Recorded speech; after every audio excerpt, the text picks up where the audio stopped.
you build your self-esteem around matters. And I used to build my self-esteem around the idea of being smart and right. And that's very fragile because inevitably you're going to meet people smarter than you and you're going to be wrong a lot more than you are right.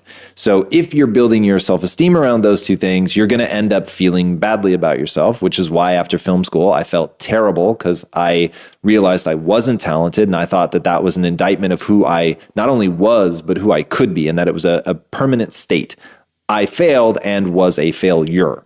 So in that, you just get caught in these loops of wanting to put yourself in smaller and smaller arenas so that you're always the smartest, you're always right more than anybody else. So people don't commit suicide because they fail. They commit suicide because they believe that they're a failure and that they're never going to feel good about themselves again. So what I did was switch my self-esteem to being the learner and being able to admit that I was wrong faster than anybody else, identify the right answer faster than anybody else, and put the energy into that.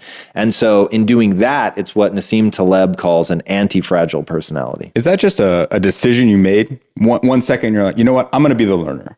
Literally, it's the most binary thing that ever happened to me. It is the one that, while you can't really film it because it would all be internal, it's the one thing in my story that was from 1 minute to the next. They go, how do you find the motivation, or, how do you have this big goal and vision, and they just want some sort of purpose in life?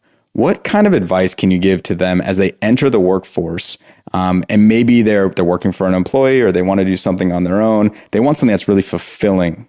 What kind of advice could you give to this new generation? Well, first and foremost, understanding that this is all a process, that none of this, the language that people use here matters. So people talk about finding your passion. They talk about finding your purpose or finding your mission, and you don't find it, you develop it. So it's discovery versus development. Right now, if you think that you're going to look inward and discover a hidden mission, meaning, and purpose in your life, you're going to forever be frustrated. One, you're going to go to work. It's going to take up so much of your time and energy that you're not going to be looking inward, identifying what's really happening, which is that you have little flickers of interest in your life.